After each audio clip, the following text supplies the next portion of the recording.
I can't hear you anymore. Yeah, I can't either. Let's kill it. Can you hear me without that? Yeah.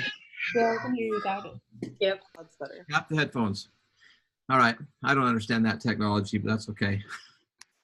So we got a good group tonight, almost 50 people. I'm sure we'll add a few as we go along. We did the little poll, and it was like a 5-way tie. I had 5 options for meetings, and they were all about equal. Wednesday, by just a little bit, was the most popular. Wednesday at 5 and Wednesday at 8. So we'll likely focus on Wednesdays mostly, but sometimes it just depending upon my schedule. I have kids that are doing sports and other things. We just will be flexible, but most of those times will work.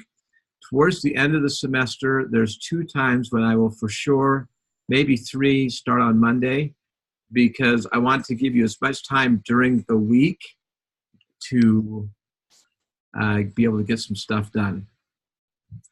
Usually it is helpful to watch the meeting recording or participate in the meeting live before you do the personal creed document assignments. Just because we're going to talk about it, show examples. You might say, hey, I already submitted it. Maybe I'll do it a little bit differently. But we'll just kind of go with that. Now, I do have a question. A lot of you have already posted on the discussion board. We watched the fish philosophy video. Many of you haven't done it yet. It looks to me like all 150 of you are in one big group. Is that what it feels like? Is that? I can't, I'm new to Canvas. I might have to ask a question or two. I'll let you know. It's actually not a big deal if everybody's in one big group, because then it's going to, so Kelly's answering that. So I'm not going to change that. I could put all of you in groups of 4 or 5, but then if you have a group of 4 people that are procrastinators, then it's hard to do the work.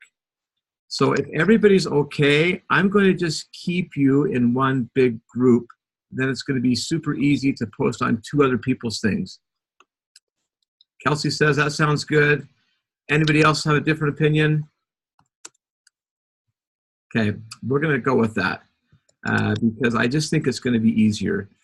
I know that in the past, if you're in a group of 4 or 5 people and you're the only one that's on it, then you're frustrated because at the end. So there's the good news. No one has to, no one will have an excuse for not making 2 comments, because there's a bazillion people to comment on. You can comment on, I mean, I think already 30 people have posted their posts. So no reason to not post or make a comment. So Bryson's asking the question where exactly the discussion board is. It's a little confusing. Let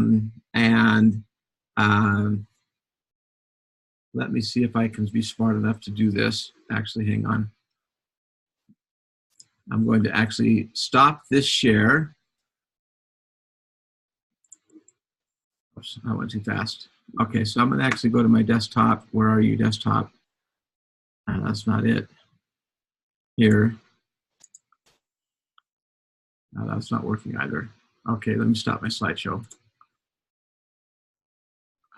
This is smarter than it needs to be. So Susanna's not hearing me. Anybody else not hearing me? I guess you can't tell that. Oh, so Lorna has the answer. Join with computer audio.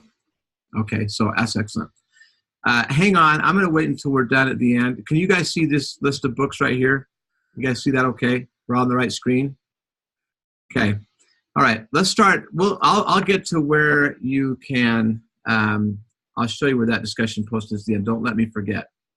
So let's have a little introduction into Inner Victory. Some of you don't have the book yet. It's coming. It's en route. I did walk through the bookstore yesterday. There's plenty of copies. So they have supply. If you don't have the book yet, though, we're going to talk a little bit about the first 2 chapters today. I'm going to give you a summary. So if you don't have the book yet, you're going to be okay. If you haven't, hopefully you've read those 2 chapters. But Brother Christensen in the book says one of the values of having this exercise is being able to manage life's transitions. So I'm going to ask a really simple question. You guys can throw this up on chat, or you can unmute your mic and talk to me. what are some of the transitions that you're going through right now? Transitions. What transitions are you facing? Marriage. Okay, marriage is a huge one. Same. Okay, so another marriage.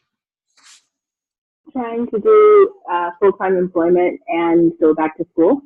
Okay, so full-time employment, back to school.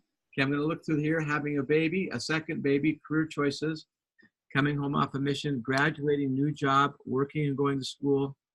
Okay, starting college. Kelly, thank you. Another having a baby. Okay, Just doing better in school. Yeah. So, okay, is there a new ward? Okay, there's a good list coming. We're almost always in some kind of transition. And you've not given a complete list because there's some here that haven't been listed, but leaving on a mission, coming home from a mission, getting married, starting a new job. My new transition right now is I'm starting a new job as of the last couple months. Starting a business listed there, moving. Okay, here's the second question. What are some of the feelings, the emotions that you have as you go through these transitions? What are the emotions, the feelings that you have as you do this? Okay, so I'm going to read these. Anxiety and nervous and hope and stress and stress and stress and fear and stress. Stress is winning.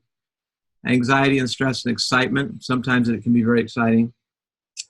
Overwhelmed. Melancholy is a good one.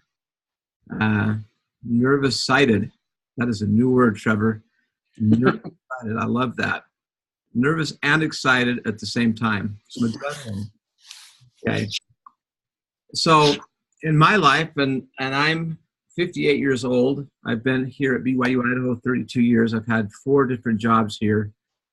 I think it's interesting that if I go look back on my life, the first week of the MTC felt exactly like the first month in the Philippines as a missionary, which felt like the first month home, maybe 2 months home, which felt just like the first month of being married and the first month of being a new dad and the first month in a new job.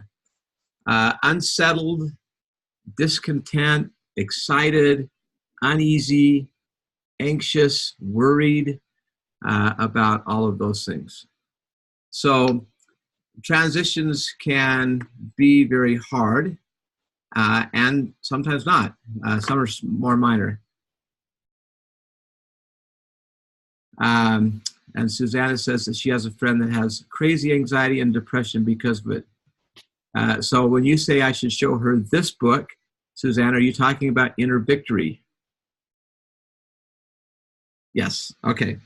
I'm going to end with another book, and I'll tell you that in a second. So, all right, let's talk about your personal pre-document assignment.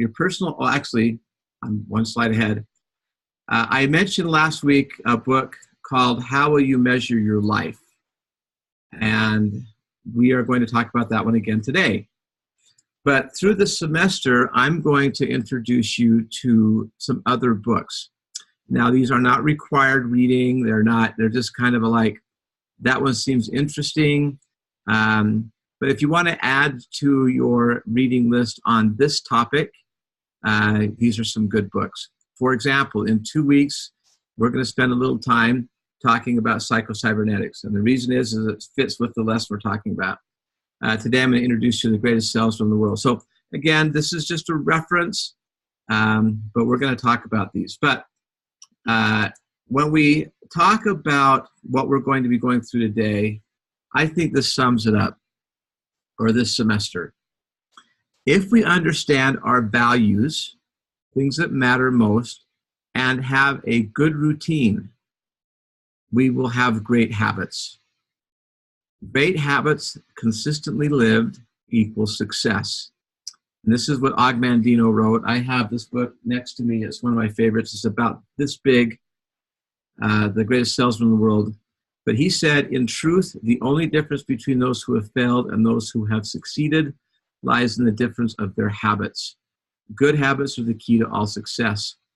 Bad habits are the unlocked door of failure. Thus, the first law I will obey, which precedeth all others, is I will form good habits and become their slaves. This isn't going to be like Alcoholics Anonymous, because I'm not going to ask all of you to divulge your stuff, but I'm going to divulge mine, right? I don't know if it's an addiction, but we all have these things. I walk around campus today, and it seems like everybody's stopping to text or tweet or look or read or whatever. And I can get hooked on this, which is a big distraction. I have a game on here. I'm not going to tell you the name because it's not a great. It's a golf game. But I have played it too much. I can get hooked on a Netflix series. And it's like, I know I don't need to watch more than once in a while, but next thing you know, I've watched it for 4 or 5 hours. So I need to have more self-mastery. Sorry for the phone ringing. I need to have more self-mastery as I work through the things that I'm working on. So this is a little preamble to what we're going into. In Inner Victory, almost every chapter, we're going to talk about a law and an art. You only talk about the clues in this first couple of chapters, but laws are eternal principles. We can't change the law of gravity. There's the laws of health. There's the law of the clock. We're going to talk about that next week. There's the law of chastity in the church. These are eternal principles. The arts are our capacity to manage a law.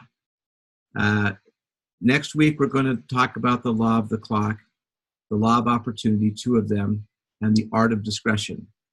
Well, I can't, just as a preview, I can't speed up time. I can't slow it down, but I can become good at managing time. The clues are the evidence or the results, the fruits. You can walk into somebody's office and there's evidence of their organizational. You can look at somebody and say, based upon, a judgment, how are they doing with their personal health and hygiene? There are clues at the end of a semester with the grades that you get, on the promotions you earn, on the awards you get.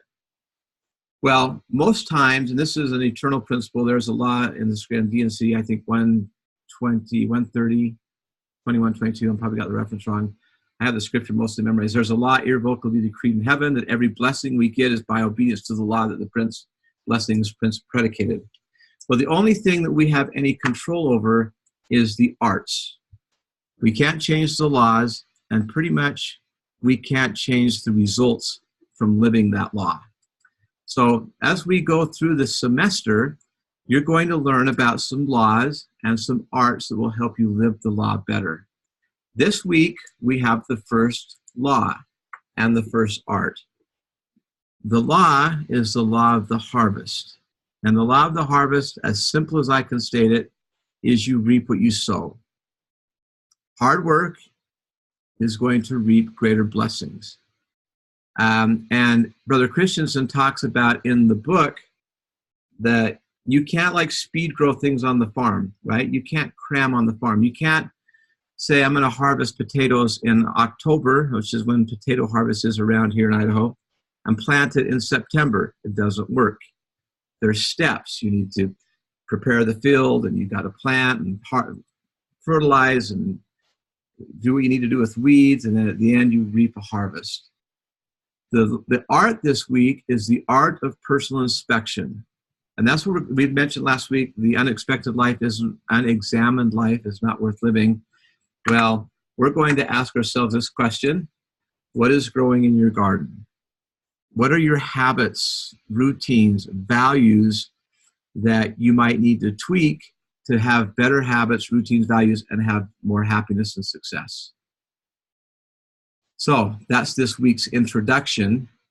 And your personal creed document, as we go through this, is going to give you a blueprint to understand how to manage the laws by living good arts.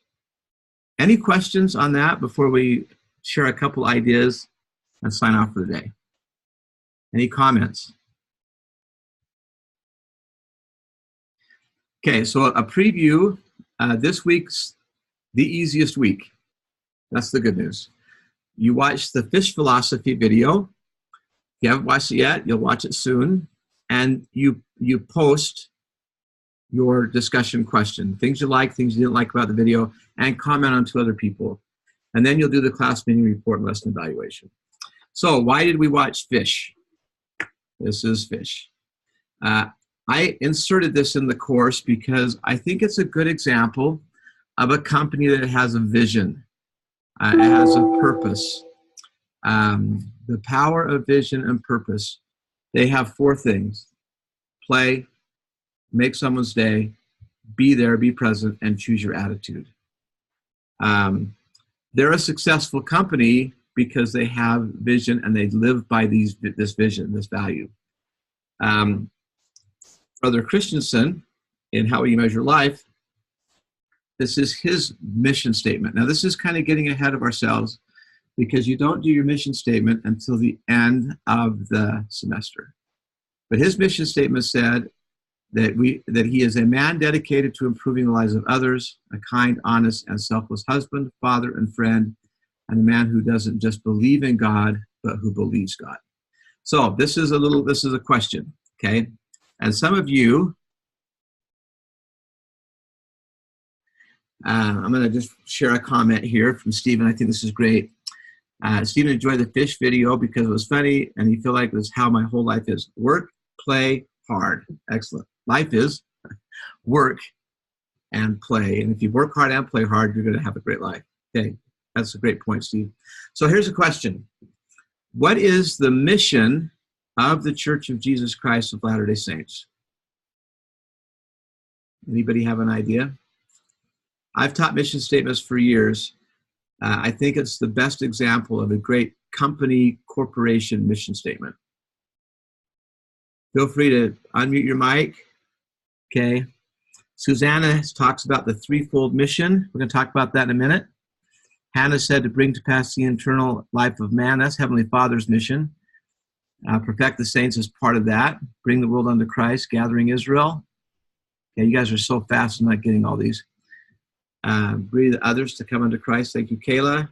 Redeeming the dead, protect safe, gather the world to mission work. That's the threefold thing.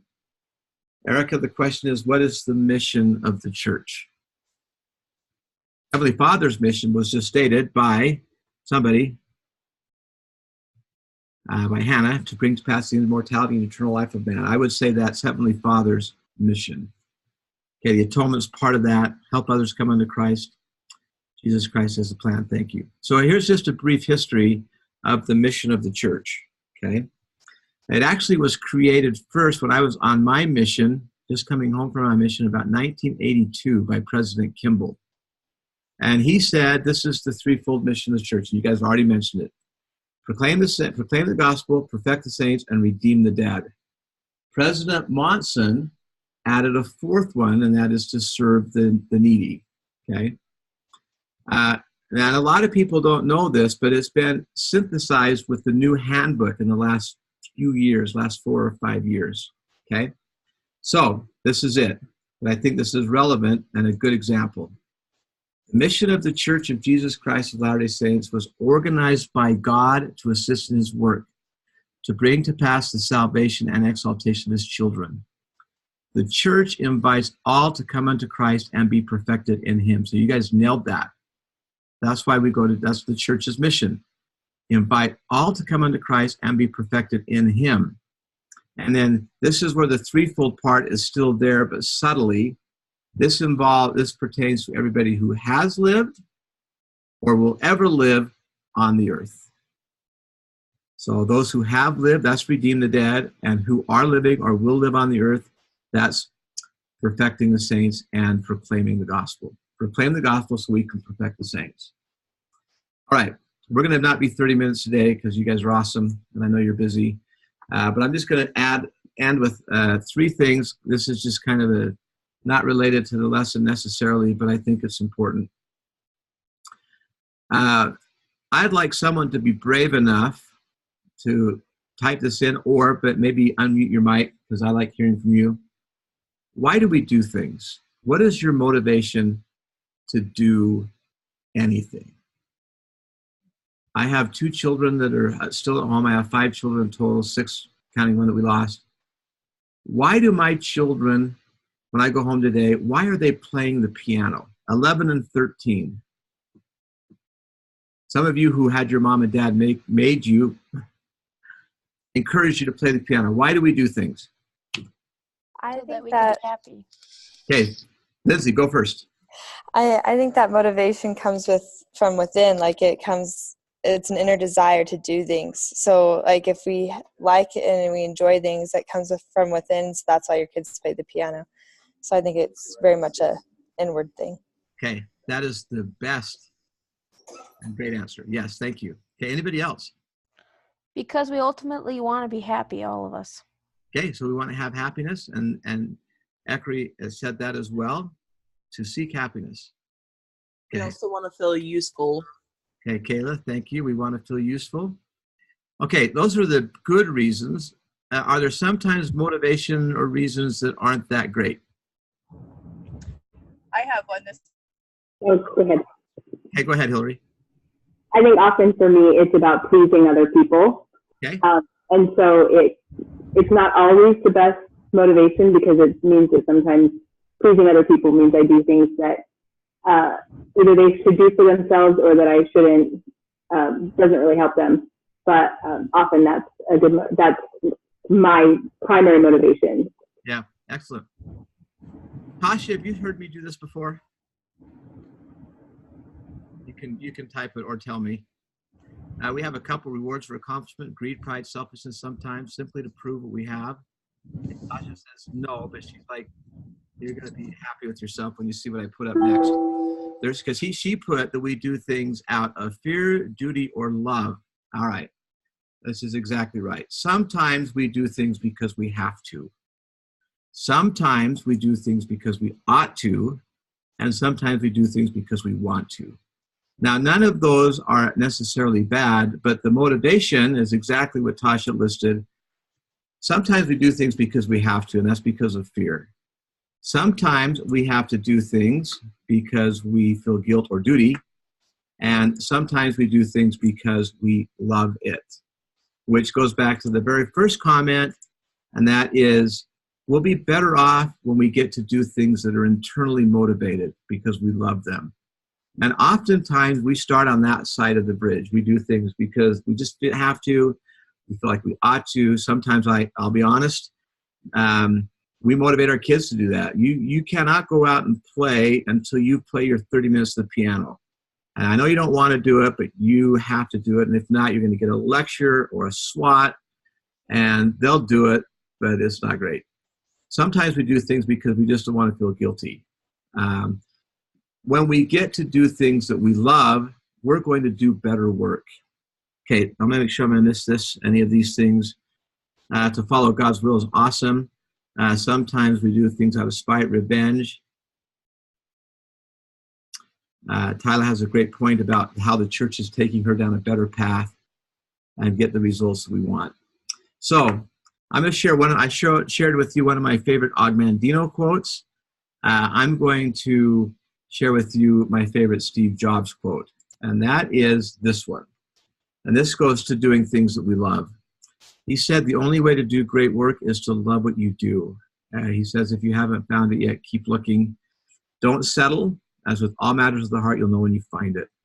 In my job, my full-time job here at the Career Center is trying to get people to land their dream jobs.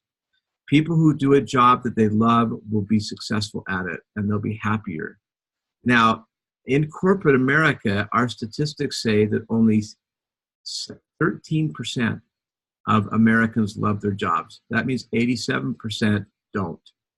Some are just okay with it. Some actually hate their work. So just an advice, get to where you want to go. Find what you love to do. Be passionate about it.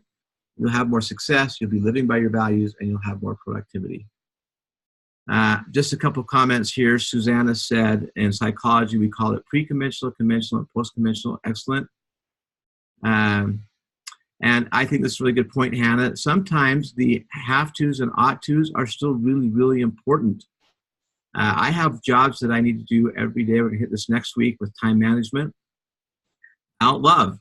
a report to write, a meeting to attend. And Kayla talks about it's even true in the animal kingdom. And Lindsay has a really great point, had a job that she was really not that happy with. Now going to teaching is something that she'll love. She may make less money, but she'll do a better job and be happier doing it. All right, last thought, and then I'll see if you have any questions. I'm going to introduce you to this book. And this book is important to me because I wrote it. And when we talked about transitions, we talked about how it can cause anxiety and even depression. This is going back to me having a little self-evaluation here and transparency. I personally deal with anxiety. It's not been debilitating all of my life, but it has been for parts of my life. And if I was to show you over here, I'll tip my thing, a whole row of books. Almost all of them are self-help books that have to do with managing anxiety. And the challenge is I was never able to find anything from a gospel perspective. And so with some help of some of my friends here at BYU Idaho, we started a quest to talk about, can we learn how to manage and beat anxiety from a gospel perspective? And so it's a little work that we put together. It does fit nicely into one of the lessons we'll have later in the semester, so I'll introduce it to you later. I'm not even encouraging or inviting you to go get my book, but the principles that apply to this class, some of them appeal or actually fit nicely with the studies that we've done. I'll insert those when appropriate. So again, to summarize for this week, this is an easy week. You just have 2 chapters to read. If you don't get your book until later, I've covered the basics in this meeting and in this recording. Watch the fish video. It's getting a little older now. We've been showing that for like a dozen years now, but the principles are still relevant. And then just post on the discussion board your initial comment or your initial post and comment on 2 other people. And then after you watch this recording, just answer the questions on this last week. Next week is another week on, we're going to do chapter 3 in Inner Victory. We don't start personal pre-document for 2 weeks yet. So don't worry about that. That's going to be coming. Next week, there's a couple other assignments. They might feel a little busy work, but they're helpful. Okay, that's it for today. Any questions? Okay, Bryson's going to say, where is the discussion board on Canvas? Let me get to the end of this crazy thing. And I'm going to stop sharing that. I'm going to go to a new share and go to my desktop. That's the Zoom meeting. Hold on, where do I get to this? I'm going to bring up Chrome. Okay, here's Chrome. You guys seeing my Chrome screen? Okay, so we're going to go here to my Canvas. So let's get into the class really quickly.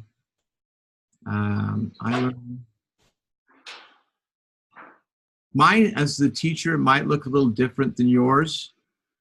So you guys help me if this is the case. So here we are in personal achievement. Under the modules, we're on week 2. This is a little confusing. That might be why you're not finding it. It is right here, week 2 topic discussion, motivation management, which isn't even the right title necessarily. I guess it is. Maybe fish philosophy is about motivation management. But if you click on that, then you'll be able to go in and add your thread. Does that make sense? Yeah, so there's the people's post right there. Okay, so let me just double check.